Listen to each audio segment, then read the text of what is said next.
Good picture, Steve. Roger, roll, Discovery.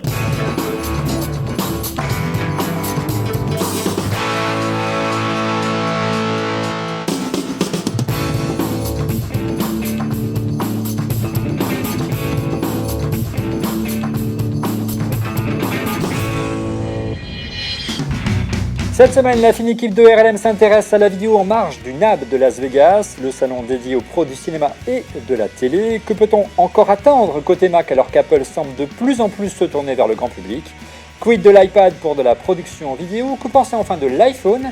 Est-il crédible pour remplacer les caméras des pros? Débat!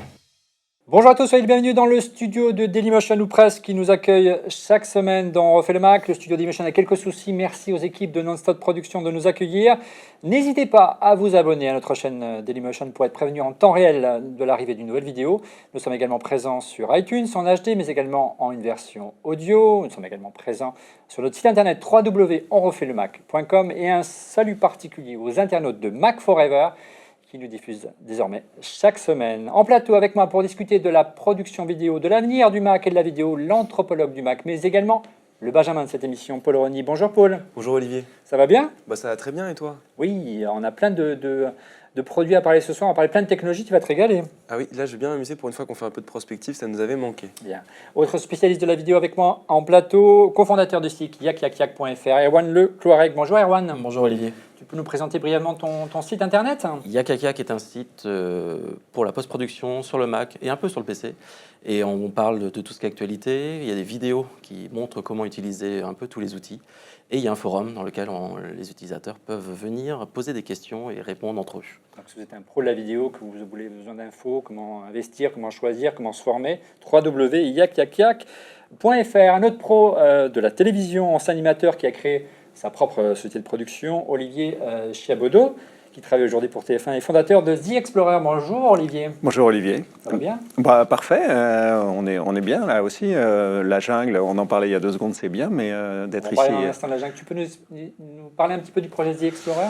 Alors The Explorer, c'est un projet global d'inventaire du patrimoine planétaire. Je suis un ancien médecin, c'est comme ça que c'est né un petit peu, puisque la planète a la même composition que l'homme à la surface du globe, 70% d'eau pour 30% de solide, dont l'idée a été de faire un inventaire, un petit peu comme je faisais un check-up des patients à l'hôpital, donc un inventaire du patrimoine planétaire, un peu une photo à date, c'est-à-dire que l'idée c'est de montrer les merveilles et les beautés de la planète, sans en cacher les blessures, mais en tout cas pour qu'on ait à date, ouvert au plus grand nombre. Donc ça va être à la fois, nous on tourne dans un format plutôt très haut de gamme, on en parlera tout à l'heure, donc ça pourra aller du cinéma. De la production vidéo, des documentaires sur le terrain. Absolument, donc on tourne en 4K RAW, voilà, on tourne en 4K RAW, donc ça veut dire en très haut de gamme, 1 Tera à 1 heure. Mais l'idée c'est de pouvoir utiliser l'ensemble de ce patrimoine, l'ensemble de ces rushs éditorialisés ou moins, cinéma, télé et web, pour ouvrir effectivement la visibilité au plus grand nombre et créer une grande communauté autour de cette marque qui s'appelle The Explorer. Très bien. Autre invité en duplex depuis Las Vegas où se tient le NAB, le salon dédié aux professionnels du cinéma et de la télé. Il s'agit d'Emmanuel Pampuri du site Pampuri's Blog. Bonjour Emmanuel, ça va bien? Salut Olivier, ça va pas mal, ouais. Oui, Pampuri's Blog a un petit mot quand même? Écoute, oui, que dire, c'est mon 10e NAB. Cette année, je vais essayer d'innover, parce que tous les ans, je fais des couvertures de petits reportages sur les différentes annonces des constructeurs. Et cette année, je vais faire des lives aussi sur Facebook pour décrypter un peu l'actualité du matériel et les annonces des constructeurs en direct. Le NAB, c'est vraiment le salon des pros, la vidéo, c'est là que sont présentées toutes les nouveautés, y compris celles d'Apple en général. C'est la grand-messe mondiale. Ouais. Là, tous les constructeurs sont dans les starting blocks. Là, ça grouille dans tous les sens. Là, ils sont dans les derniers préparatifs, puisqu'on est encore à quelques heures, là, au moment où on enregistre l'émission, de l'ouverture du salon, qui ouvrira ici à 10h ce lundi matin. Ouais, on a été contraint pour des soucis techniques d'avancer un petit peu l'enregistrement. Donc, on va préannoncer presque ce qu'il va y avoir au salon. Vous allez voir, on a quelques infos de première catégorie. Et puis, dernier invité ce soir en duplex depuis Bornéo, cette fois-ci, un photographe animalier cinéaste tout-terrain, un réalisateur de documentaires au cœur de la vie sauvage de Bornéo. Il s'agit de Jorge Camilo Valenzuela et apparemment, à Bornéo, il y a un peu de vent. Bonjour Jorge, ça va bien? Bonjour Olivier, comment ça va? Ah, ça va bien, il a l'air de Très faire bien beau ici à Bornéo. avec 35 degrés, le ciel bleu. Est-ce que tu peux nous Ouais, tout à présenter... fait, 35 degrés, ciel bleu. C'est bien de la chance, nous aussi, regarde, on a du ciel bleu. Et il fait beau dans les studios de Non-Stop Prod, au cœur de la vie sauvage. Donc, est-ce que tu peux nous présenter ce projet qu'on peut télécharger, ce documentaire sur iTunes, je crois? Alors, bientôt sur iTunes, oui. Bientôt. C'est un film documentaire 52 minutes. C'est un tournage de 4 mois de tournage au cœur de la jungle de Bornéo. Nous avons essayé de représenter des espèces endémiques, telles l'éléphant pygmée, le singe orang-outan et le singe nasique, à travers leur vie au quotidien. Et c'est une aventure humaine qui nous emporte vraiment au fin fond du cœur de la forêt de Bornéo. Une forêt, bien sûr, qu'il faut à tout prix protéger, car beaucoup d'animaux sont en voie d'extinction. On a un, deux, trois, le reflet. Une forêt primaire qu'il faut à tout prix protéger, car il y a beaucoup d'animaux qui sont en voie d'extinction. Et il faut à tout prix mettre en avant ces espèces animales. Un, deux, trois, je bloque, désolé. Non, c'est très bien. On va beaucoup parler Vous m'entendez de nature, beaucoup parler de documentaire, beaucoup parler de production et de technologie, Ouais. notamment avec le chiffre de la semaine avec Paul Renier. Alors Paul, quel est le chiffre de la semaine? Bien Olivier, cette semaine, le chiffre de la semaine, c'est 40.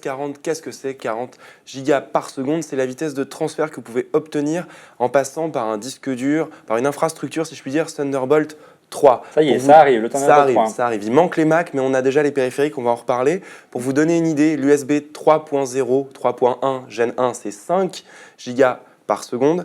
L'USB 3.1, Gen 2, c'est 10. Comme le Thunderbolt 1, le Thunderbolt 2 qu'on a actuellement sur toute la gamme de Mac, c'est 20 par seconde. Et là, on arrive à 40.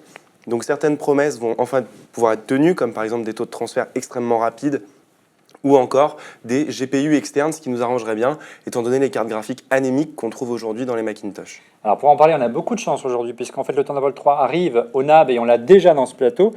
C'est la qui présente le premier disque dur à adopter donc la technologie Thunderbolt 3. Il s'agit du 12 Big. Et pour en parler avec nous, Stéphane Jamin de la CIE. Bonjour Stéphane, rejoins ce plateau. Tu vas prendre la place quelques instants de notre ami Paul et tu vas nous présenter la bête. Ah oui, c'est un beau bébé. Vas-y, installe-toi, assis-toi tranquillement. Je vais m'asseoir, oui. Allez. Alors, le 12 Big, c'est un disque, bon, bien sûr, pour les professionnels de la vidéo. Je vois que Olivier et notre ami Erwan bavent dessus comme des malades. Qu'est-ce que ça va changer pour les pros, le Thunderbolt 3 concrètement, Stéphane? Alors, d'abord, comme Paul l'a tout évoqué tout à l'heure, 40 gigabits par seconde, c'est-à-dire une performance extrêmement élevée. 2700 mégaoctets par seconde. Exactement, à peu près. Ça, c'est la bande passante maximale Ouais. qu'on peut atteindre aujourd'hui. Il y a plein de limitations qui font qu'on ne va que jusque-là, même si c'est fantastique. Ouais.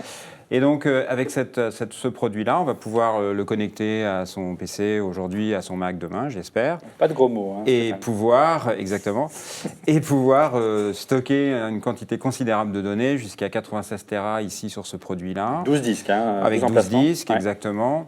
Et puis une bande passante dingue, donc encore une fois, plusieurs flux 4K, un flux 5K.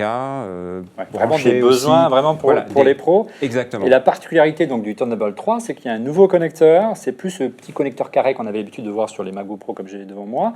Exactement. C'est un ouais. nouveau port C'est ça. Donc le port, en fait, c'est le même connecteur qu'en USB-C. que le MacBook Donc, aujourd'hui. C'est ça, exactement, le même que sur celui que l'on trouve sur le MacBook. Donc en fait, il y aura une signalétique qui permettra d'identifier et de distinguer les ports, mais je pense que vous allez en parler plus tard. Ouais. Et donc on pourra bénéficier de la performance du Thunderbolt 3 avec ce produit. Ouais, la possibilité de copier un Blu-ray en moins de 10 secondes, hein, c'est ce que permet aujourd'hui Thunderbolt 3. C'est vraiment un besoin que vous aviez lorsqu'on travaille sur le terrain ou qu'on fait du montage aujourd'hui, peut-être Erwan ou après Olivier. Bah, par exemple, pour reprendre le cas d'Olivier qui a des fichiers en RAW en 4K, c'est énorme dans les taux de transfert, les copies, les backups qu'il faut faire dans tous les sens. Donc, quand on est sur un tournage comme ça à l'autre bout du monde, c'est pratique d'avoir ça et de pouvoir transférer rapidement les Très important, un temps énorme de gagner avec ça. Et puis le fait qu'il y ait, il y a combien, 96 Tera là? Oui, c'est ça. Donc 96 Tera. nous on tourne aujourd'hui, Un petit peu plus que mon on tourne en MacBook RAW comme vous le disiez, donc ça veut dire qu'on a une heure 1 Tera. On a 5 caméras qui tournent en permanence la journée. Donc pour les backups le soir, c'est indispensable. Enfin en tout cas, on l'a fait aujourd'hui en USB 3 puis en Thunderbolt 2, toujours avec des lacis. Mais le fait qu'on puisse avoir sur le même disque dur 96 Tera et qu'on puisse le sortir en USB 3, en Thunderbolt 3, ça va être extraordinaire. On a hâte. Emmanuel, c'est plutôt une bonne nouvelle, sachant que le Thunderbolt était assez limité à la plateforme Apple, la plateforme Mac. Le fait qu'ils adoptent un autre connecteur USB-C qui va être généralisé aussi bien sur Mac que sur PC, va permettre également peut-être au coût de baisser un petit peu, hein, parce qu'il était limité au Mac jusqu'à maintenant, Emmanuel. On n'a pas parlé du C'est vrai prix, que mais on ne va pas se le contrarier tout de Thunderbolt, suite. c'est une technologie qui fait rêver les professionnels de l'audiovisuel depuis un bon bout de temps maintenant. Et depuis les toutes premières générations, je crois que c'est arrivé en 2011, si mes souvenirs sont exacts. Ouais, Peut-être c'est ça. que Paul pourra confirmer ou pas. Je confirme. Confirme, il fait ça. Là, on commence en effet à toucher le rêve du bout du doigt. C'est-à-dire que le stockage, bon, il y avait pour les grosses solutions pro, on avait accès aussi à des systèmes avec la fibre et tout ça. On peut aller très très loin en termes de débit et de bande passante. Et c'est vrai que avec l'euro, avec les très hautes résolutions, aujourd'hui on fait du 4K, mais on fait aussi du 6K et du 8K sur certaines caméras. Donc ça va être super. Moi, ce qui me passionne et ce qui va passionner énormément les vidéastes, en effet, c'est l'ouverture de ces boîtes externes dans lesquelles on va pouvoir mettre des GPU surpuissants pour bosser comme tout le monde rêve avec un petit laptop et puis et une grosse boîte qui va nous permettre d'avoir la pleine puissance pour nos logiciels de montage, Ouais. de compositing. Et là, Emmanuel, il va falloir qu'Apple travaille un petit peu. Il nous propose des produits capables de faire ce dont tu as. On va en parler ce soir. Un petit mot peut-être de Jorge. Qu'est-ce que t'inspire ce type de solution? C'est véritablement une solution dont tu as besoin, toi, aujourd'hui, pour tes documentaires, Jorge? Nous, dans la jungle, on a des problèmes de transport et donc, du coup, bien sûr, de matériel. Donc, il faut vraiment une unité de tournage assez légère. Et quand on parle de légèreté, effectivement, comme disait notre ami Las Vegas, un MacBook Pro avec un ordinateur et un petit disque dur, ça nous permet de faire des recherches et de commencer déjà à sélectionner nos rushs et voir ce qu'on a besoin de tourner le lendemain. Donc, du coup, avec ce Thunderbolt, effectivement, 3, on va pouvoir vraiment aller assez vite et travailler plus vite et efficient. Donc, budgétairement, une production qui va coûter moins cher. Alors, ce disque, on ne l'a pas dit, mais c'est l'une des principales annonces du NAD. Donc, merci de nous l'avoir dévoilé en avant-première, même si on est diffusé le vendredi, on enregistre le lundi aujourd'hui. Quelques questions d'ordre technique que j'ai listées avec mes petits camarades en préparant cette émission. Une première question qu'on m'a posée, c'est est-ce qu'on peut chaîner ce disque dur, parce que c'est une force du Thunderbolt, pouvoir chaîner les disques durs, avec d'anciens disques Thunderbolt ou Thunderbolt 2? Alors, il y a actuellement, ça n'est pas encore finalisé, il y a a priori le Thunderbolt 3 sera en mesure de chaîner des périphériques Thunderbolt 2, mais ça reste encore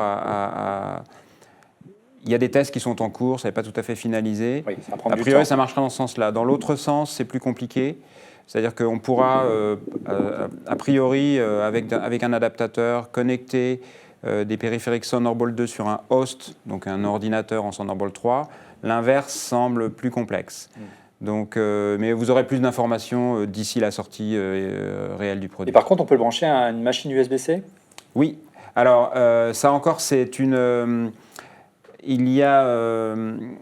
c'est intéressant, en fait, parce que l'USB-C, c'est vraiment ça. Alors, ça va être vraiment le connecteur grand public. Ici, donc ça permet de démocratiser des usages aussi auprès du grand public. Avec ce produit, on aura à la fois de l'USB-C en Direct. USB 3.1. Ouais. Donc là, on pourra utiliser la connectique USB-C 3.1 pour éditer. Donc Ouais, évidemment, avec des performances plus lentes, Ouais. mais tout de même, ce sera faisable. Et pour le Thunderbolt, on utilisera les câbles Thunderbolt et les connectiques Thunderbolt 3. Dernier point, la puissance électrique. Est-ce qu'on pourra imaginer pouvoir, quand on va alimenter un moniteur en Thunderbolt, alimenter, pourquoi pas, un ordinateur, Oui. sans besoin de brancher le chargeur pour si on travaille avec un MacBook Pro? Donc ce périphérique donne la possibilité de tirer profit de la fonctionnalité Power Delivery, donc voilà, qui permet donc d'alimenter un périphérique, mais aussi même un ordinateur et tout ça. Alors les spécifications exactes du produit, je ne peux pas vous les communiquer, je pense que c'est aux alentours de 45 watts. Donc on pourra alimenter un périphérique externe. Je sais que la norme Thunderbolt 3 permet d'aller jusqu'à 100 watts. Mais ensuite, ça dépend de l'alimentation, ça dépend de pas mal de facteurs. Largement d'alimenter un Mac, voire un moniteur. Exactement, tout à fait. Un Mac Pro, pas encore, il va falloir attendre un petit tout à peu. fait. Mais ça va venir. Merci beaucoup Stéphane d'être venu sur ce plateau et nous avoir dévoilé en exclusivité ce disque dur. Ça laisse à penser qu'à terme, il faudra le brancher sur un Mac. Il n'y a pas de Thunderbolt 3 sur le Mac, ça ne devrait pas tarder à arriver, Stéphane. Alors ça, je ne peux pas vous le dire, c'est à Apple qu'il faut poser ce genre de questions. Alors moi, j'ai posé la question à Paul Rony qui va nous rejoindre dans un instant. Ça va être la deuxième partie de cette émission, on va parler un petit peu prospective et essayer de comprendre qu'est-ce qui va arriver du côté d'Apple. Donc on le disait à l'instant, si l'ACI présente un disque dur Thunderbolt 3, c'est que du côté d'Apple, Paul, il va se passer quelque chose. Quels sont les éléments qui nous permettent de comprendre ce qui va sortir? Quelle machine tu verrais d'abord arriver du côté de chez Apple équipée d'un Thunderbolt 3? Alors, historiquement, le Thunderbolt, c'est une connectique qui est arrivée avec les portables en 2011. C'était arrivé sur les MacBook Pro 13, 15, 17 à l'époque. Donc, je la verrais bien arriver sur un portable. Soit le tout petit MacBook, mais je ne vois pas un MacBook présenté en tant que machine professionnelle au NAB, étant donné que c'est une machine qui culmine à 1,3 GHz. Pourquoi pas, par contre, un MacBook Pro. Redesigné ou pas, je ne pense pas tout de suite, c'est trop tôt. Il y a la question aussi des puces Intel, à savoir que pour le moment, Apple va devoir faire appel à un contrôleur externe, ce qu'elle n'a pas l'habitude de faire, mais je pense que là, il y a urgence pour Apple à sortir une machine équipée de Thunderbolt 3. Enfin, la dernière qui pourrait être présentée, il y avait eu des rumeurs, c'est un Mac Pro, le cylindre, dont on va reparler, qui unifierait sa connectique. Au lieu d'avoir 4 USB-C Thunderbolt, il y aurait 10 Thunderbolt 3 combinés USB-C. Alors toi, tu t'es amusé en préparant cette émission à essayer de dessiner quel serait ce MacBook Pro de demain. Donc tu l'as dit, ce serait une version intermédiaire, avec le même design que j'ai devant moi, mais avec des ports en moins ou des ports en plus, c'est selon. Voilà, donc à la place des 2 ports Thunderbolt que tu as là et du port USB, on aurait 2 ports USB-C.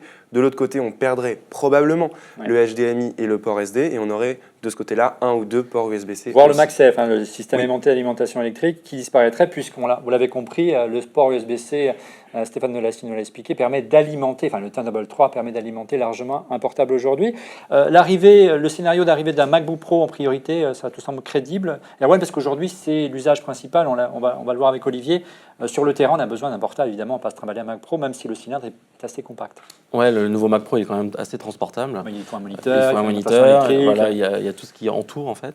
Donc le Mac Pro, je pense comme Paul, c'est une très bonne idée de démarrer par ça. Et surtout derrière, ce que disait Emmanuel, c'est que si Apple ouvre macOS à la possibilité d'avoir un GPU externe, parce que sur PC c'est possible, mais pas sur Mac. Mettre une carte graphique externe grâce au Thunderbolt qui permet de... un Mac n'est plus tributaire des composants internes de la machine. Exactement. Et la faire évoluer. On peut la faire évoluer, et du coup on peut avoir une super station de travail portative grâce avec ce petit boîtier, cette extension. Olivier, aujourd'hui sur le terrain, vous utilisez uniquement du portable quand vous faites Pas uniquement. Pas uniquement quand on est stable sur un seul endroit, ou par exemple quand on fait la Polynésie, qu'on a un grand bateau, on installe... Je viens la prochaine fois. Voilà, mais aucun problème. On a là carrément une station avec un Mac Pro. On se sert dans ce cas-là des MacBooks uniquement pour le déchargement des cartes. Et on commence à faire nos nettoyages, nos présélections et nos bins de pré-montage sur un Mac Pro.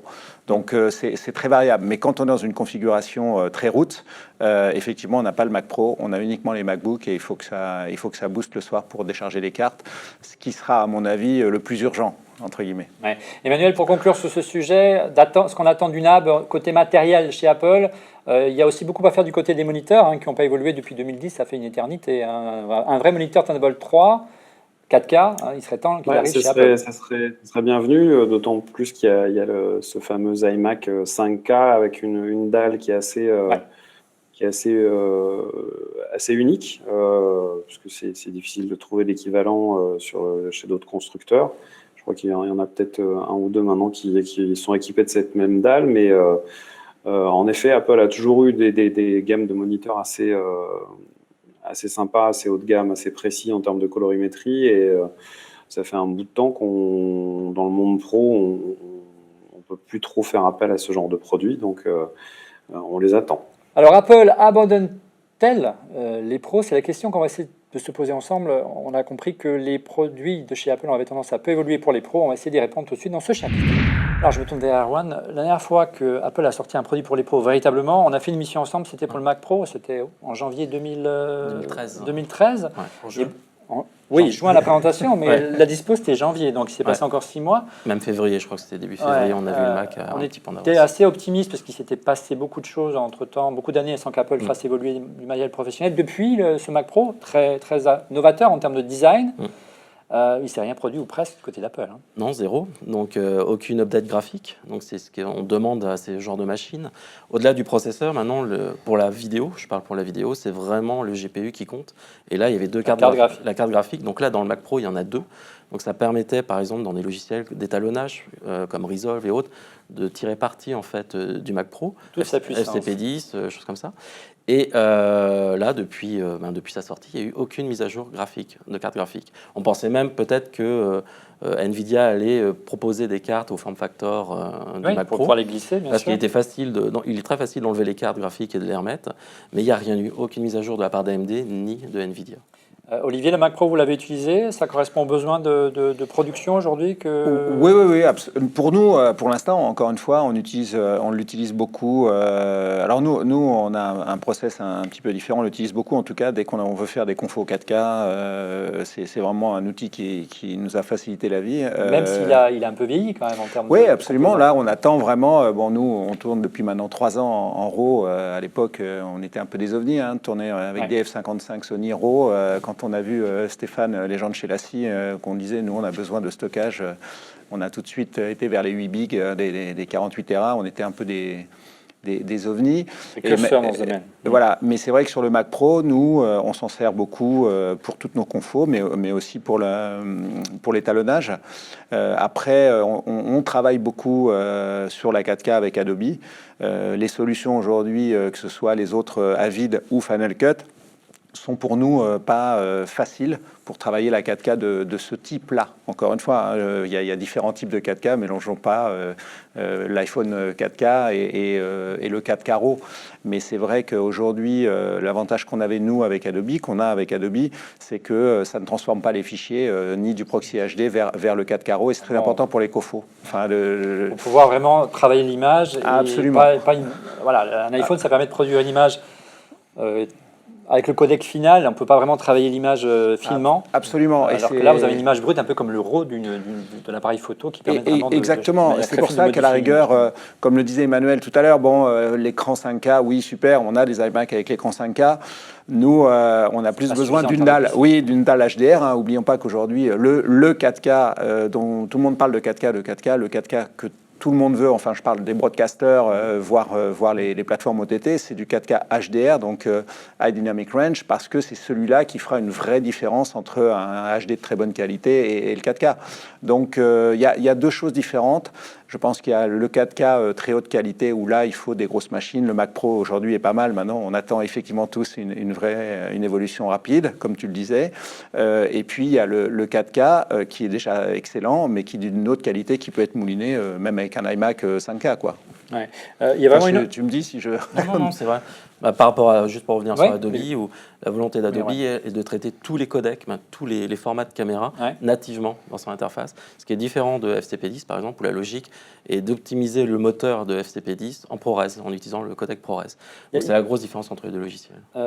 Paul, il y avait vraiment un entêtement d'Apple au niveau des composants graphiques utilisés. Ils n'ont pas évolué. Enfin, voilà, elle a du mal aussi à faire sa place, cette machine aujourd'hui. Alors, cette machine a du mal à faire sa place, et pourtant, historiquement, c'était logique, en fait, pour Apple de sortir cette machine. Il fallait s'y attendre, parce que chez Apple, de toute éternité, on a détesté les slots. De toute éternité, on a détesté le fait que les gens ouvrent leur Mac pour mettre des choses dedans. Là, on s'adresse à des pros, donc on s'adresse à laisser la possibilité d'évoluer. Mais Apple pense malgré tout que les pros sont aussi plus heureux grâce à cette machine. C'est pas le cas pour tout le monde. Et là, on comprend l'intérêt du Thunderbolt 3, parce que vous l'avez compris, on peut brancher ces slots qui sont internes en externe, avec des petits boîtiers externes Thunderbolt 3, des cartes vidéo. Exactement. Et étendre les capacités de ces machines. Ce qui est un peu bizarre en termes d'empiler des tonnes de boîtiers à côté d'une machine aussi design, mais ça, c'est un choix. Ça, c'est un choix. Alors moi, par exemple, dans une petite boîte de production que je connais, ils ont fait l'acquisition de deux boîtiers qui permettent de mettre, par exemple, des cartes d'acquisition Blackmagic. Là, le problème, c'est qu'avec le Thunderbolt 2, aujourd'hui, le débit est très très loin de celui d'un slot PCI externe, PCIe extrême, donc interne.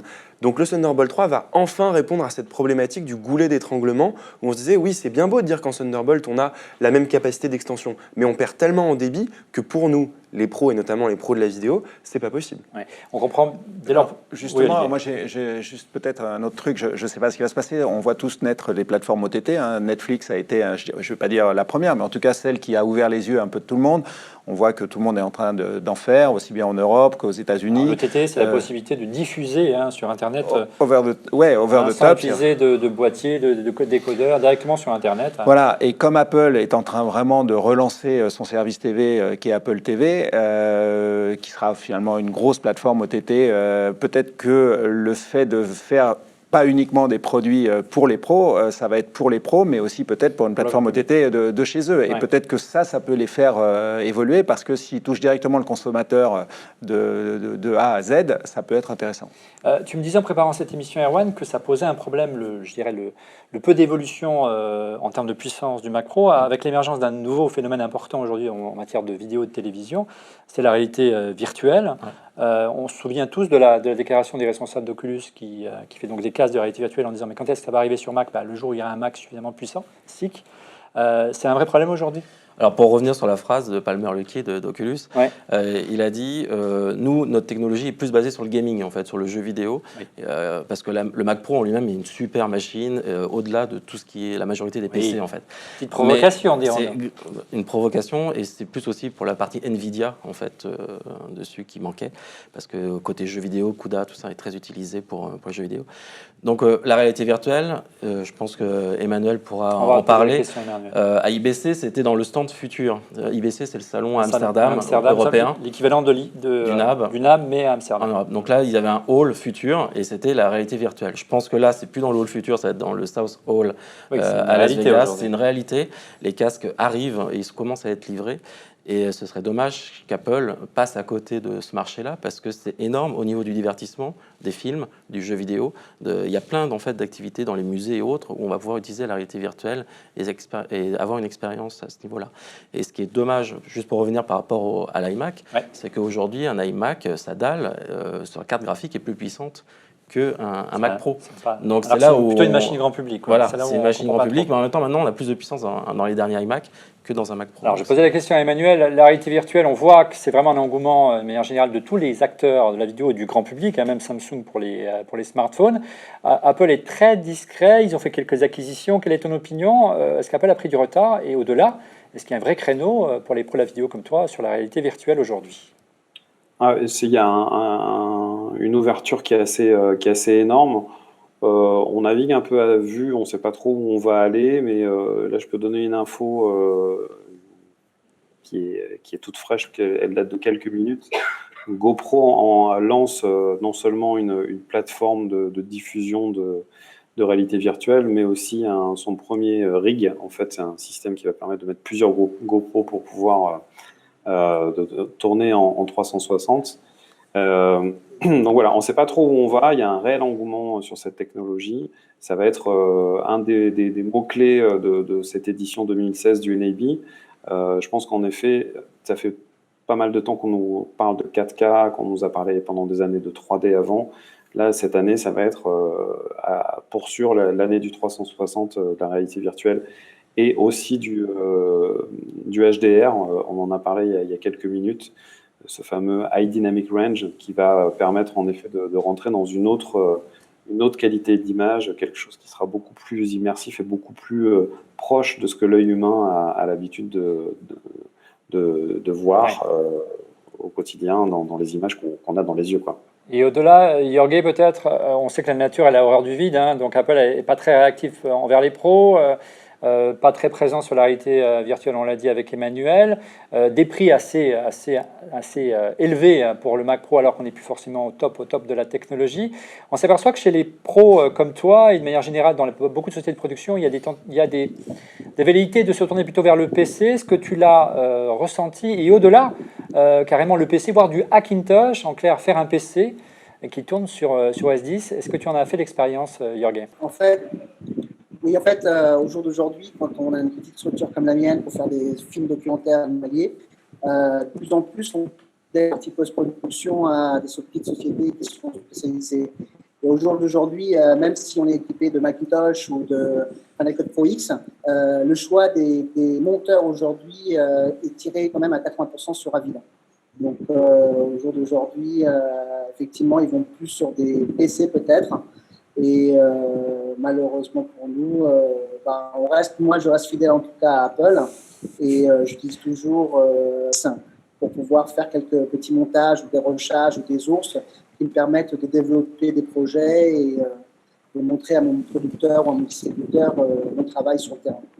Erwan, le Hackintosh, oui, il est un peu picousé. Le Hackintosh, c'est une réalité aujourd'hui sur le terrain? Ouais, c'est une grande réalité. C'est-à-dire que moi, j'ai plein d'amis qui un PC qui fait tourner OS X. Hein, voilà, c'est ça. Donc maintenant, il y a des sites qui sont disponibles où vous trouvez toutes les démarches à faire avec les BIOS et autres pour installer votre PC. Courageux quand même, il faut le dire. Hein. Alors voilà, je vais parler des avantages et des inconvénients. L'avantage, c'est le prix. C'est-à-dire une configuration à configuration égale. Chez Apple, c'est 7 000 € ou dollars. Ouais. Et sur un Hackintosh, ça va être aux alentours de 2 000 $. L'inconvénient, ça va être justement, va falloir gérer ses BIOS. Tout ce qui va être mis à jour, souvent ça casse la machine. Mais quand on a un professionnel, souvent quand on a une machine qui tourne, on la laisse, on touche pas, on fait pas de mise à jour et on fait la production. Et puis après, si on change de production, si on arrête le projet, on fait une mise à jour. Mais c'est vrai qu'un professionnel qui a un Hackintosh qui fonctionne nickel, va jamais se mettre à tiens, je vais télécharger la dernière mise à jour. Donc c'est pas trop un inconvénient pour un pro. Oui, c'est une machine de production voilà, qui est figée, qui est figée et surtout qui fonctionne très bien et avec un coût moindre et des cartes graphiques au top. Ouais. Pour conclure peut-être avec Paul, pour vraiment comprendre, on a bien compris pourquoi finalement le Mac Pro n'est pas arrivé. Hein. Peut-être que le Thunderbolt 3 était le maillon manquant. Là, on peut comprendre vraiment que la vision d'Apple pour avoir plein de produits externes et l'extensibilité sans forcément toucher au design devrait arriver. Et puis au-delà, on sait qu'Apple a besoin de matériel professionnel pour ses propres besoins. On l'a vu récemment avec l'affaire du FBI, la nécessité de crypter ses données, la nécessité d'avoir ses propres serveurs. Apple devrait y aller logiquement. Apple a besoin, effectivement, tu le disais, de très gros moyens. Mais pour revenir un petit peu avant sur le Mac, là, c'est toute la gamme qu'il y a à revoir parce que c'est vraiment une gamme en fin de vie. Le MacBook qui a été présenté avec le port USB-C a plus d'1 an. Les MacBook Pro font extrêmement vieillots quand même. Ils auraient besoin qu'on change un petit peu leur design, qui a plus de 4 ans. Rien. Le modèle 15 pouces avec une carte graphique externe AMD chauffe comme c'est pas permis. Ce qui est nul, c'est que les 13 pouces, il n'y a pas de carte graphique, c'est ça en fait. Hein. Ouais, mais il n'y a pas la place. Si, il y a la place. Le PC le font bien, mais ils ne la trouvent pas. Et le 15 pouces, c'est une manière de pousser. Il n'y a pas de poids de corps non plus. Donc, Oui, mais c'est une manière de pousser les gens à acheter plutôt le 15 pouces qui coûte beaucoup plus cher que le 13 pouces. Le 15 pouces qui n'a pas de carte graphique externe non plus sur le modèle d'entrée de gamme. Ouais. Donc les iMac aussi qui n'ont plus de carte graphique externe, y compris les modèles 4K. Moi, il y a quelque chose, je pense, vers lequel Apple va aller. Étant donné qu'ils ont développé Metal, qui est ce framework qui permet de l'accélération graphique à fond, je pense qu'Apple va sortir un petit peu son chéquier et s'offrir Imagination Technologies, qui est la société qui fabrique les PowerVR. On sait qu'Apple travaille là-dessus en interne, adapter les PowerVR, qui sont les processeurs graphiques des iPads et des iPhones, au Mac, avec des versions survitaminées. Et ce serait une manière d'entamer une transition vers ses propres processeurs, en douceur, en commençant par les puces graphiques. Ça, j'y crois beaucoup et je pense que ça va arriver, un de ces quatre. On a essayé d'être le plus complet sur l'aspect matériel. Quelle solution matérielle choisir? Faut-il attendre ou non Apple? On va essayer maintenant de répondre sur le côté logiciel. Quelle solution de montage? Final Cut Pro, Avid, etc. C'est le chapitre suivant de cette émission. Alors, les applications côté Mac et côté PC, mais côté Mac, c'est ce qui nous intéresse principalement dans cette émission, c'est bien sûr Final Cut Pro 10, c'est la solution star d'Apple. Là, il y a eu également beaucoup de polémiques autour de cette solution lorsqu'elle est arrivée il y a quelques années, en juin 2011. Apple a fait table rase du passé. Il y a beaucoup d'utilisateurs. Final Cut Pro était très populaire en télé, on va en parler avec Olivier notamment. Et puis, évidemment, la nouvelle version n'était pas compatible avec l'existence, ce qui semble incroyable. Mais c'est Apple. Et donc en clair, si Apple veut casser son business, il ne fallait pas faire autrement. Hein. Ils ont fait plusieurs erreurs, c'est-à-dire qu'ils ont sorti un logiciel qui n'était pas prêt. En janvier, ils savaient qu'ils sortaient le logiciel en juin, et les développeurs savaient qu'ils n'avaient pas le temps de tout développer. D'ailleurs, en septembre, le XML est arrivé, après il y a eu beaucoup de mises à jour sur la fin d'année. Ouais, ça a été presque une bêta qui est sortie en premier. Exactement. Mais l'erreur, moi je trouve, au-delà du logiciel, que je trouve très bon, au niveau de la logique et la philosophie. On va en parler avec Olivier. Ouais. Donc la logique, c'est surtout d'avoir coupé les ventes de FCP7 l'été. Donc c'est là où les régies se refont et que les achats en fait se font au niveau des chaînes de télé. Et il était impossible de trouver, c'est très dur de trouver des licences Final Cut 7. Oui, en plus les gens sont formés à Final Cut Pro 7. Ils sont formés et Apple, à chaque fois c'est on casse tout et les autres doivent suivre. Mais sauf que le logiciel n'était pas prêt, il n'y avait pas de compatibilité avec FCP7. Et donc Final Cut Pro 10 c'est vraiment une autre philosophie, même si elle n'est pas très éloignée de Final Cut Pro 7, mais il a fallu quand même reformer les monteurs. Ça a fait peur aux chaînes de télé, ça a fait peur aux sociétés de production. Quel était ton choix à ce moment-là, Olivier? Exactement ce que vous venez de dire, c'est-à-dire que le problème c'est la formation, c'est-à-dire qu'il faut trouver des monteurs avec qui on a une affinité artistique et qui ont la formation qui va bien par rapport au flux que nous on a, et c'est tout le problème. Donc Final Cut finalement, nous qui était un peu les logiciels avec lesquels on travaillait, on a coupé ça en se disant qu'est-ce qui existe d'autre. Avid n'était pas prêt du tout sur le 4K puisque ça changeait en fait entre l'Apple ProRes Wise et l'Euro, ça changeait le nom des fichiers. Donc pour faire une confo, il fallait quasiment faire image par image.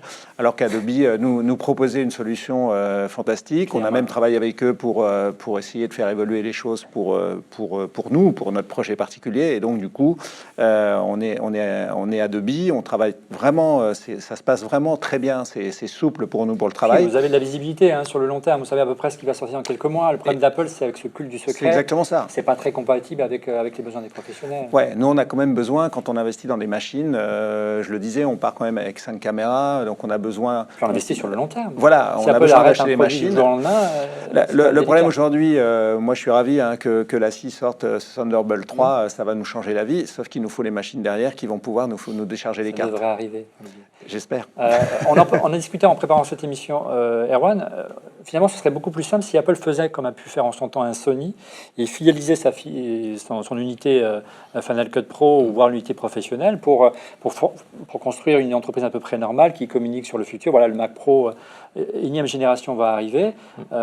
Beaucoup d'entreprises de la vidéo ont fait ce choix-là, pas Apple aujourd'hui, c'est dommage. Oui, alors il y a eu une tentative à un moment donné, en fin d'année, au lancement de Final Cut Pro 10, avec tout ce qu'il y a eu autour comme polémique, ils avaient mis pour la première fois les annonces des futures fonctionnalités qui allaient arriver dans Final Cut Pro 10. Ça n'a été qu'une seule fois. On va voir s'ils vont le refaire là. Pour le et même. On aura peut-être une bonne surprise. Adobe, ils ont joué. En fait, si quelqu'un veut FCP 8, c'est Adobe Premiere Pro, parce qu'ils jouent la transparence totale. Ils annoncent toutes les features qui arrivent. Ils écoutent beaucoup les utilisateurs. C'est leur métier. Ils font que ça. Donc forcément, c'est un avantage. Apple, ils préfèrent vendre des iPhones. Vous l'avez bien compris. On va parler de l'iPhone. Exactement. Et puis aussi côté Adobe, c'est qu'ils prennent en fait tout ce qui est natif, tous les besoins en fait des utilisateurs, ils le prennent. Donc par exemple les formats de caméra. Là, ils viennent d'annoncer la semaine dernière le support en natif de la réalité virtuelle, c'est-à-dire qu'on va avoir les fichiers 360 directement dans la timeline qu'on va pouvoir éditer, alors que pour FCP 10, il faut passer par des plugins et autres parce que c'est trop spécifique et Apple, je pense pas, va le développer dessus. Donc ils sont à l'écoute et ils développent des outils prêts à l'emploi pour les monteurs. Ouais. Emmanuel, ou peut-être Jorge, puisqu'il est à l'écran, Avid aussi a plutôt bien joué la partie et a tiré profit finalement des errements d'Apple dans ton milieu ou dans ton quotidien. Oui, c'est pour moi, pour monter avec Final Cut Pro 7, c'était vraiment quelque chose de très, très important, très sympathique, des outils faciles à travailler. Quand le Final Cut Pro X est venu un petit peu déranger un peu tout ça, les semaines sur les tournages pour dérocher avec le Pro X, c'était un petit peu plus compliqué. Il ne faut pas oublier le son, c'est qu'on travaille le son aussi dans le documentaire animalier, donc on a beaucoup de sons à écouter aussi pour voir un petit peu les pistes de son. Avec Final Cut Pro X, ce n'était pas si évident que ça. Et finalement, au retour de tournage sur place en France ou ailleurs où on arrive, les monteurs en fait passent la main ensuite à la post-production, à une société de post-production. Et en fait, effectivement, ils sont plutôt sur Premiere ou Avid et ils ont utilisé à 80% les gens qui étaient sur Final Cut les monteurs sont passés sur Avid ou sur Premiere, effectivement. Donc, d'aujourd'hui, le monde électro à des moteurs professionnels pour ces post-production. Et moi, j'utilise uniquement Final Cut Pro X pour dérocher, pour faire des petits ours, pour pouvoir monter du travail personnel avant de montrer ça aux producteurs, aux distributeurs, aux chaînes télé. Emmanuel, pour conclure là-dessus, tu es d'accord avec la vision de nos différents intervenants. Qu'est-ce qu'il faut faire aujourd'hui en clair? Est-ce qu'il faut mieux se former à Final Cut Pro 10? Est-ce qu'il vaut mieux aller vers Avid, vers Adobe, voir un petit nouveau qui pointe le point de son carton, c'est Resolve de Blackmagic Design. Final, je trouve que même si Apple a eu tout faux sur le lancement de Final Cut Pro 10, ça reste un outil qui est super agréable à utiliser quand on accepte un petit peu de faire un reset et d'abandonner ses acquis, ses habitudes pour réapprendre un logiciel et en partant de zéro. Voilà, moi j'aime beaucoup l'utiliser au quotidien. Après, c'est vrai que dans des univers de travail plus collaboratif, quand on est sur des projets comme ceux d'Olivier par exemple, où on a souvent besoin de travailler avec plusieurs stations de montage, plusieurs monteurs qui peuvent travailler en parallèle et ainsi de suite. C'est vrai que Premiere a une solution qui est beaucoup plus, que moi je préconise énormément. Je suis pas du tout avide. Ça fait des années que, en fait, il m'agace. Ça n'engage que moi. Mais je trouve qu'ils sont toujours dans une logique de toujours plus de la même chose. Et je suis quelqu'un qui suis très attaché à l'innovation. Et voilà, moi, les constructeurs qui continuent à faire toujours la même chose, mais un peu mieux, ça m'agace. C'est un équilibre, un habile équilibre entre les professionnels et savoir gérer l'existant et proposer l'innovation. Erwan. Alors j'ai une bonne nouvelle pour Emmanuel. Cette nuit ou à ce week-end, il y a eu la VidConnect. Donc c'est la conférence qui démarre pré-NAB. Et à la surprise générale, ils ont annoncé un plugin pour Premiere. C'est-à-dire qu'on va pouvoir directement depuis Premiere accéder à Interplay. C'est le serveur où on peut accéder à tous les médias, tous les rushs. Donc en fait, on va pouvoir utiliser donc, la structure Avid au sein d'Adobe Premiere. Alors, quel est le message derrière? Moi, j'en vois un qui est... Avid va lâcher un petit peu Media Composer, son outil qui est un peu vieillissant. Historique et très, très, très vieillissant, on va dire. Et il y a une guerre sans pitié entre Adobe, Apple et Blackmagic Design, dans un marché où maintenant, on va parler peut-être un peu de Resolve tout à l'heure, mais le logiciel est gratuit. Tout de suite, parce qu'il faut qu'on conclue sur ce sujet. Donc Resolve, qui est à la base un logiciel d'étalonnage, et depuis l'année dernière, qui est un véritable outil de montage. Gratuit, jusqu'à l'Ultra HD. Alors que Final Cut Pro est autour des 300 €. Ouais. Solution d'Adobe comme Premiere, c'est l'abonnement. Ouais, c'est l'abonnement, c'est un abonnement qui est assez conséquent. Avid, c'est par contre là aussi également. Avid, c'est encore un petit peu plus cher. Donc là, il y a un changement de politique de la part d'Avid. On va voir à long terme, mais par exemple, il y a eu des développeurs de plugins qui arrêtaient en fait le développement sur Media Composer. Alors, est-ce qu'ils ont eu des infos? On en saura peut-être un peu plus dans la semaine, durant le NAB. Lors de la prochaine émission. Aujourd'hui, en clair, quand tu recherches des profils des monteurs, des réalisateurs pour rapporter des documentaires, c'est quoi? Ça va utiliser n'importe quel outil aujourd'hui? Non, pour nous, il faut des gens qui sachent monter sur Premiere. Il n'y en a pas tant que ça. Tu as fait le choix de Premiere. Voilà, moi j'ai fait le choix de Premiere pour différentes raisons. Il y a le responsable d'Apple qui m'insulte dans l'oreillette, mais c'est pas grave. Non, mais on ne travaille qu'avec du matériel Apple. Mais ce que je veux dire par là, moi j'ai hâte de voir quelles sont les autres propositions. Mais c'est vrai que nous, on a un workflow depuis 3 ans qui est lourd. Donc on a des partenaires avec qui on travaille extrêmement bien. Donc bien sûr Adobe, l'ACI, parce que l'ACI, quand vous êtes dans l'Arctique et que vous avez un disque de 48 Tera à faire monter qui ne monte pas parce qu'il fait moins 30, eh ben, on travaille pour réchauffer les disques. Voilà, donc, non, mais on se parle et en se parlant, on trouve des solutions. Ben, bien sûr. Qu'il n'y a malheureusement pas aujourd'hui avec Apple. Exactement, idem avec Sony sur les F55 ou les F65 avec lesquels on travaille. C'est important, la convivialité, la proximité. C'est majeur parce que nous, on tourne, alors même chose, on n'en parle pas, mais on tourne en 50 ou en 100 images secondes. Donc c'est très important. Pour faire des ralentis extrêmement exactement. pointus. Donc Blackmagic, ce qu'ils font, c'est effectivement très intéressant, je dirais, pour le grand public averti. Là, nous, on est dans quelque chose de différent, mais c'est vrai que Apple peut s'inquiéter de Resolve et de ce qui se passe chez Blackmagic. À surveiller donc Blackmagic Resolve du grand public et du public averti, on en a parlé maintenant, puisque Apple semble privilégier, je dirais, les produits grand public. On en a un juste devant moi, regardez, c'est un iPad Pro. Est-ce qu'on peut travailler avec un iPad Pro? Est-ce qu'on peut filmer avec un iPhone 6 lorsqu'on est un pro? C'est le sujet de ce prochain chapitre. Alors, le grand public et Apple, est-ce qu'aujourd'hui, un produit sous iOS peut satisfaire un professionnel? On va d'abord parler de l'iPad Pro, Paul.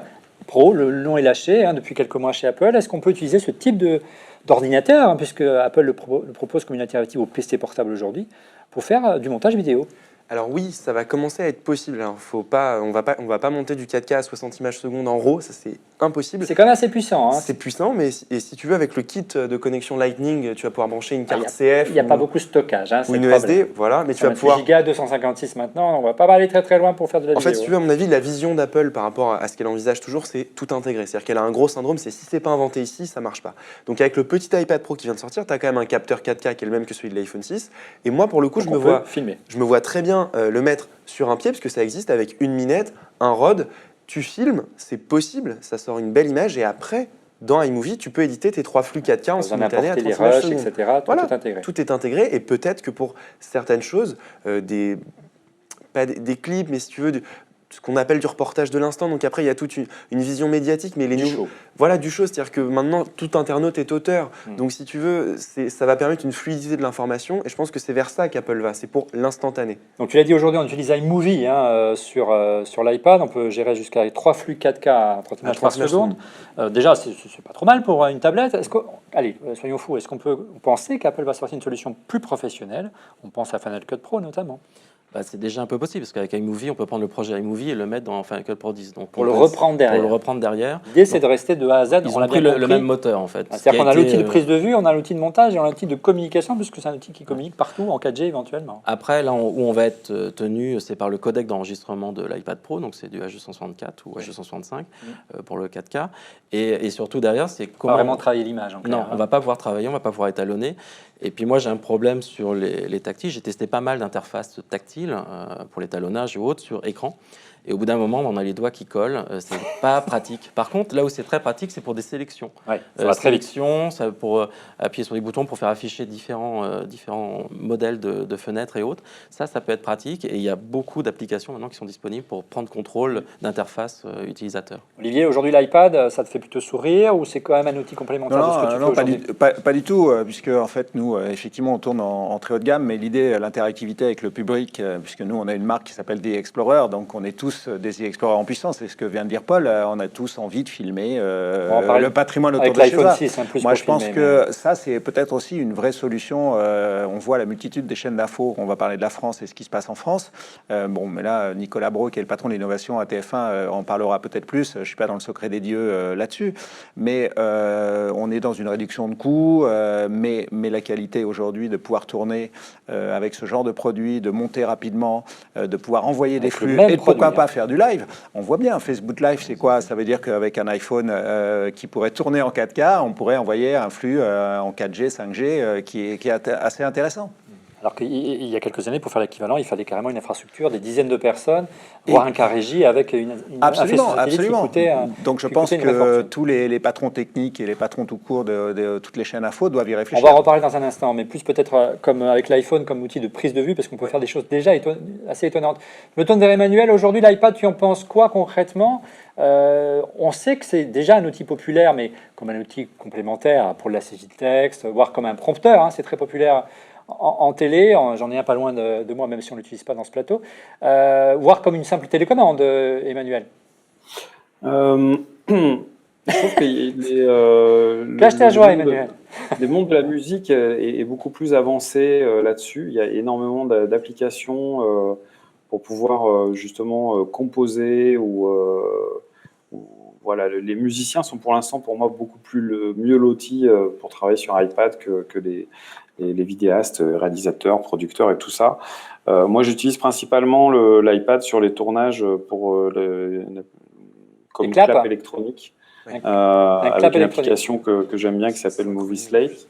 Voilà.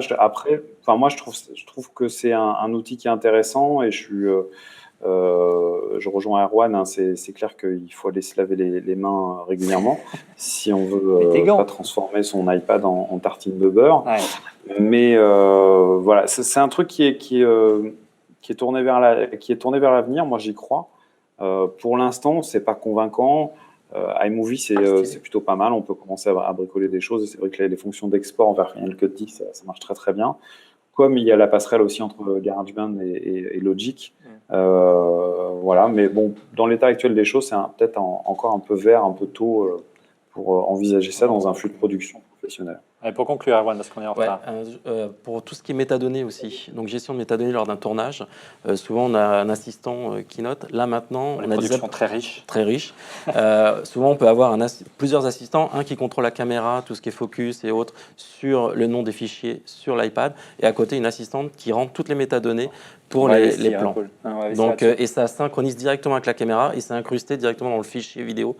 Donc on récupère ça dans le logiciel de montage, Premiere ou Final Cut, et on a toutes les informations. Voilà, certainement attendre. Voilà, on voit le clap avec Emmanuel qui permet effectivement de clapper. Pour conclure, Paul. Juste très vite par rapport à la prise de vue, je vous conseille quand même de regarder ce long métrage qui a été tourné à l'iPhone 5S qui s'appelle Tangerine, où l'image est extrêmement jolie. Alors oui, effectivement, il y a ce problème, il n'y a pas de profondeur de champ, mais au niveau des couleurs, au niveau de la prise de vue, du cadrage, il y a une vraie volonté artistique. Donc oui, c'est possible. Ça n'a pas été monté sur l'iPhone. Non, là ça va commencer à être difficile, mais c'est possible de tourner un film, un vrai film entre guillemets, avec un iPhone. Justement, c'est le sujet du prochain chapitre. Est-ce qu'on peut tourner en 4K? Aujourd'hui, là, un iPhone est 4K. Est-ce qu'on peut faire de la caméra de l'iPhone un vrai outil professionnel pour à la fois faire de l'artistique, voire faire du news, du reportage ou du direct. C'est le sujet du prochain chapitre de cette émission. Alors, l'iPhone est-elle une caméra connectée pour les pros? Je vais vite me tourner vers Olivier. Aujourd'hui, on voit de plus en plus de chaînes d'infos, notamment, on ne va pas parler de l'artistique pour le moment, qui réfléchissent à des solutions, tu en parlais en préambule tout à l'heure, pour établir des directs au meilleur coût. Aujourd'hui, il suffit de sortir son iPhone, se filmer, on a vu ça notamment avec les gens de la BBC ou de CNN, se filmer en 4G et on est en direct sur TF1, quoi, quasiment. Non, mais bien sûr, moi j'y crois beaucoup. C'est pas pour rien que Facebook sort son Facebook Live. Je pense que aujourd'hui c'est quelque chose où en plus on a aujourd'hui 3 chaînes sur la TNT d'infos. Il y en aura une 4e bientôt, donc il va falloir réduire des coûts. Ça y est, est arrivé LCI. Hein. LCI est arrivé, ça y est, depuis le 5 avril. Ouais, non, mais il y a celle de France Télé qui va arriver à l'automne. Donc je crois qu'on peut réfléchir à ça. La qualité est là. On peut émettre avec la 4G, bientôt avec la 5G. Donc c'est une vraie réflexion sur un élément, sur un news, sur quelque chose de puissant. Après, au-delà, on voit que les internautes, on voit des images de chaînes d'infos aujourd'hui qui sont souvent captées avec un simple téléphone. On n'est pas encore en direct parce qu'ils n'ont pas forcément tous utilisé Facebook Live ou Periscope, mais on y va. Ça bouge beaucoup. On voit avec Ni Debout, aujourd'hui, les gens se connectent sur, bien sûr. Et puis sur Periscope. Hein. Bien sûr, et puis parce que les gens qui ne sont pas bien formés, ça bouge beaucoup. Et dès qu'on est sur un écran un peu plus grand, attention. Comme ça, alors qu'il faut filmer. Voilà. Comme ça, c'est tout bête, mais on va voir apparaître probablement des produits qui vont stabiliser les images, etc. Et ça, c'est important. Je pense qu'après, sur du documentaire haut de gamme, attention, dès qu'on va projeter sur un très grand écran, là on est dans des produits totalement différents, donc faut faire attention à ce qu'on dit. Mais je pense que sur du news, sur un point chaud, oui, c'est intéressant. Sur du web, pour faire un petit événementiel qui accompagnerait un grand documentaire, oui, ça peut être intéressant. Après, l'un ne remplacera pas l'autre. On l'a vu, hein, Paul, regardez cet exemple d'un journaliste de la BBC qui utilise un iPhone avec l'application Dejero. Là, vraiment, il fait du live, il broadcast en direct depuis Calais. Voilà, c'est déjà une réalité. Là, c'était déjà une réalité. Alors, ça provoque énormément de réflexions sur énormément de métiers. Par exemple, le métier de JRI, puisque maintenant, les journalistes ont pu... On vit tellement dans le show qu'il faut savoir prendre un peu de recul. Exactement. Et savoir quand est-ce qu'on prend l'antenne vraiment pour quelque chose d'intéressant. Hein. C'est ça. Donc là, voilà, par exemple, là, on le voit, on imagine qu'il a une perche qui se filme avec son iPhone et il a son micro, parce que maintenant, tu vas en parler, il y a des tas d'interfaces qui permettent de brancher des micros XLR sur un iPhone. Donc c'est vrai qu'on peut avoir un set de tournage qui tient, pour les connaisseurs, dans une flycase comme ça, quoi, une toute petite mallette qu'on a toujours avec soi. Alors qu'avant, encore une fois, tu m'arrêtes Olivier, si j'ai une bêtise, il fallait un camion, un faisceau satellite, des coûts de production monumentaux. C'est plus trop le cas. Parlons un peu artistique, on peut vraiment tourner des vidéos de qualité aujourd'hui, Erwan. On a vu arriver plein d'accessoires, tu le disais, Paul, notamment des Steadicam qui permettent de stabiliser énormément l'image des caméras, et c'est le rendu assez étonnant. Regarde, c'est le Feiyu G4 qui coûte autour des 300 €. Que penses-tu de ces accessoires? Est-ce qu'aujourd'hui, véritablement, l'iPhone est une petite prise de vue pour les pros? Pour les pros, oui, mais à côté, je pense, il y avait une publicité Apple où on voit un clip qui se tournait et autres. La grue, l'iPad et autres, sauf que derrière, il va falloir beaucoup de lumière, parce que dès qu'on n'a pas de lumière, oui, forcément. Donc tout ce qui va être chef-op, ils vont avoir beaucoup de boulot là-dessus. Mais moi, mon problème après, c'est l'utilisation du codec, en fait. C'est-à-dire quand on va... C'est du H264. Voilà, dès qu'on va triturer un petit peu l'image. C'est le codec final qui est diffusable. Voilà. Donc, c'est pas le codec. Je pense que c'est possible si, sur le tournage, on dit, ben voilà, l'image qu'on veut, c'est celle-ci, et qu'on va pas travailler derrière. Et pour tout ce qui est stabilisation, je pense qu'Emmanuel est plus au fait que moi, parce que lui, il a testé pas mal de systèmes. On va l'embêter. Voilà, on va le réveiller. Je crois même qu'il y a un petit truc pour nous que tu nous as préparé. C'est un autre, plus qu'un stabiliseur, hein, c'est carrément une caméra. C'est la solution de DJI, c'est Osmo, hein, c'est bien ça. Ah, l'Osmo. Ouais. Le DJI Osmo, ouais, c'est un... J'ai envoyé une petite vidéo, je crois d'ailleurs, qu'on va essayer de diffuser. Vas-y. On va montrer une petite vidéo, en effet. Donc ça, on utilise l'iPhone comme support. L'iPhone devient le moniteur et l'interface aussi pour piloter une caméra qui n'est pas celle de l'iPhone. Là, on est sur la version avec la nouvelle caméra X5 qui a un grand capteur qui va pouvoir même tourner dans la nouvelle version, la X5R en RAW. Donc là, on est vraiment sur du 4K et des prétentions assez cinématographiques. Il y a un indice qui est assez intéressant, je trouve, pour voir l'évolution du marché par rapport à ça. Il y a Zeiss, qui est le grand opticien allemand qu'on connaît, qui a lancé toute une gamme d'optiques dédiées, de compléments optiques dédiés à l'iPhone. Je pense qu'une maison comme Zeiss ne se lancerait pas sur ce genre de marché s'il n'y avait pas un vrai potentiel. Il y a un autre produit que j'aime bien aussi, dont vous avez certainement dû parler, c'est la petite DxO One, Oui. qui au Alors, qui est départ plus photo, mais on peut faire de la vidéo, hein. C'est ça en fait. Si, elle fait, là, justement, je travaille avec eux aussi là-dessus. C'est une caméra qui est en train d'évoluer aussi sur les particularités et ses fonctionnalités vidéo, parce que notamment, il y a des grands organes de presse en France, mais pas que, qui sont très intéressés pour pouvoir équiper leurs journalistes, d'avoir cette petite caméra avec ce capteur 20 millions de pixels, qui est un grand capteur, un capteur 1 pouce. Ça va permettre aussi de faire des choses assez intéressantes. Donc c'est un marché qui évolue, je pense. On va voir plus rapidement de plus en plus de tournages faits à l'iPhone ou à l'iPad que de faire de la post-production sur un iPad, par exemple. Allez, pour conclure, on va poser la question à Jorge. Tu y crois également à cette évolution? Tu utilises déjà sur le terrain, comme tu travailles dans des endroits assez inhospitaliers, ce type de solution comme un iPhone ou tout autre type de smartphone, Jorge? Oui, donc effectivement, j'utilise l'iPhone 6 comme moniteur, les drones, les 4K. Parce que les drones, c'est un autre phénomène important. C'est un peu compliqué. Donc, j'utilise des drones 4K RAW et j'ai un peu vidéo avec l'iPhone 6 Plus sur les iPads. Il m'est arrivé aussi d'avoir juste l'iPhone dans la main et de voir des choses assez incroyables. Et j'ai juste le temps de sortir l'iPhone pour prendre une photo, etc. Et oui, je pense que c'est possible. Avec des gyrostabilisateurs, avec des lumières. Donc, comme on dit toujours, il faut beaucoup de lumière, beaucoup de sources de lumière pour avoir une belle image. Mais en termes d'archives, ça peut être intéressant. Je tombe sur un Reno Sumatra avec un iPhone, je prends la photo, je pense qu'on pourrait faire quelque chose de sympa. Ouais. La première qualité d'une caméra comme celle de l'iPhone, c'est qu'on l'a toujours sur soi, hein. C'est ce qui a fait le succès de l'iPhone en matière de photographie, c'est aussi le cas pour la caméra. Il y a quand même le problème du son, Emmanuel. Aujourd'hui, il y a pas mal de solutions de micros qui arrivent pour capter le son, et c'est important, hein. Il y a l'image et le son, on pense notamment à Rode, avec des micro-canons, des micro-cravates. Il y a aussi des solutions pour interviewer, faire un métier de journaliste ou de prise de son, hein. Oui, il y a de plus en plus de systèmes qui existent. Cravates, il y a des interfaces complètes où on va pouvoir brancher des micros en XLR. Paradoxalement, enfin, tu vois, ce que je suis en train de faire, c'est que j'ai un petit micro-casque. Donc, le micro, il est important qu'il soit bon, mais il est aussi important qu'il soit près de la bouche. Oui, donc, déjà, avec un tout petit truc comme ça, et pour faire on parlait de Facebook Live, par exemple, tout à l'heure, on a la possibilité d'avoir un truc qui est très correct. Mais après, il y a des sociétés comme les Australiens de chez Rode qui font tout un tas de micros dédiés à l'iPhone qui fonctionnent très bien. Ouais. Et puis il y a même, Paul, des petites coques pour placer son iPhone avec des griffes qui permettent de brancher de la lumière, brancher le micro-canon et une tige pour le balader partout. Voilà, exactement. Tu as un gun, une minette, ton micro et puis effectivement ces fameuses optiques. Les iPhone Reporter. Et voilà, et tu peux vraiment faire quelque chose de pas trop mal. Alors effectivement, après, si tu projettes ça sur un écran énorme, c'est pas fait pour être projeté par des projecteurs Christie et faire de l'étalonnage, mais tu rapportes ton image. C'est la fameuse phrase des journalistes de guerre ou des reporters de guerre, c'est the best camera is the one you have on you. Donc, quand il y a besoin d'une image, il faut la prendre et l'iPhone devient cette caméra présente tout le temps. Toujours dans la poche. Merci Paul. Voilà, on a essayé d'être le plus complet possible sur les solutions aujourd'hui pour faire de la vidéo de manière professionnelle ou amateur averti, que ce soit sur un Mac, sur un iPhone, sur un iPad. On va essayer maintenant de passer à coup de cœur, mais avant, on va vous donner les résultats des différents concours qu'on a organisés dans cette émission ces dernières semaines. On avait pris un peu de retard pour vous donner les résultats, car les dernières émissions ont été enregistrées. Place donc aux résultats des différents concours. Concernant le concours LaCie, les deux gagnants pour remporter 2 disques durs Porsche Design Mobile Drive Gold exclusif Apple USB-C d'une capacité de 2 Tera offert par LaCie. Les gagnants sont donc Alexandre Morazi et R Boulet.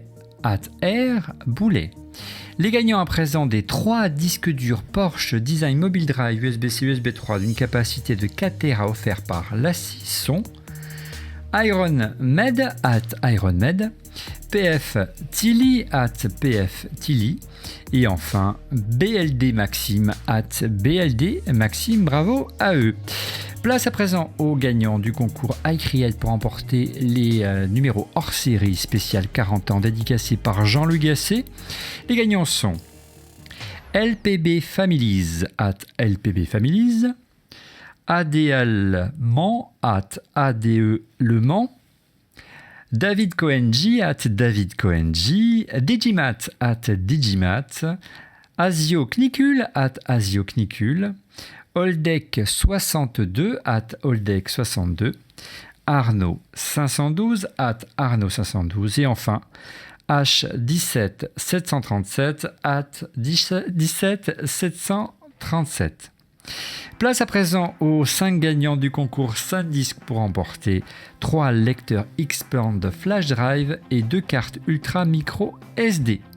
Les gagnants sont Paglop @Paglop, AntWRTLL @AntWRTLL, Fodlock @Fodlock, Vive RMI @ViveRMI, Nébulon 47 430 @Nébulon 430. Bravo à eux. Et enfin, les 2 gagnants du concours Devialet pour emporter 2 enceintes connectées sans fil Fantôme dont un modèle Silver. Les gagnants sont Speedo 500 et Martin Trigé @Martin Trigé. Bravo à tous.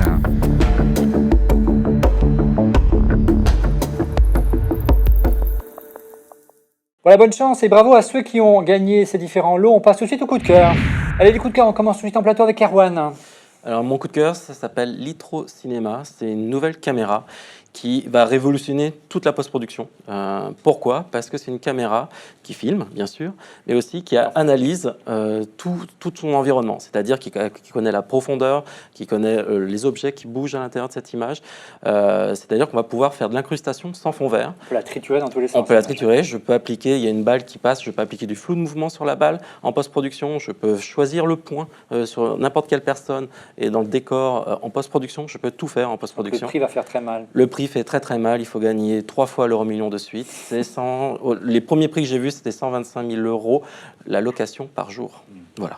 Olivier, de ton côté, un petit coup de cœur. Je crois que tu as eu un vrai coup de cœur. Le Lassi, le dernier Lassi. Le stockage, c'est vraiment ce que tu as besoin aujourd'hui. Oui, c'est ce qui va nous rendre la possibilité d'aller dans les endroits les plus reculés et de ramener les belles images en RAW 1 Tera 1 heure. Donc là, 96 Tera, c'est plutôt pas mal. Le Thunderbolt 3 rapidité, vraiment, je ne sais pas à quel prix il va être proposé, mais en tout cas, pour moi, c'est le coup de cœur tout de suite.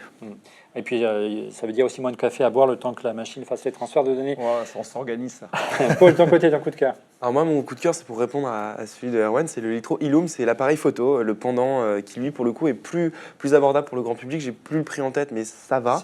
Et c'est une caméra qui permet, c'est un appareil photo qui permet de faire le point, d'analyser plein de choses, de créer des images en volume. Tu sais, on en avait parlé avec aussi cette start-up qui s'appelle Lynx, qui avait racheté Apple, qui fera probablement les optiques de l'iPhone 7, qu'Apple avait racheté, et qui permet justement de créer des images avec de la profondeur de champ et même du relief.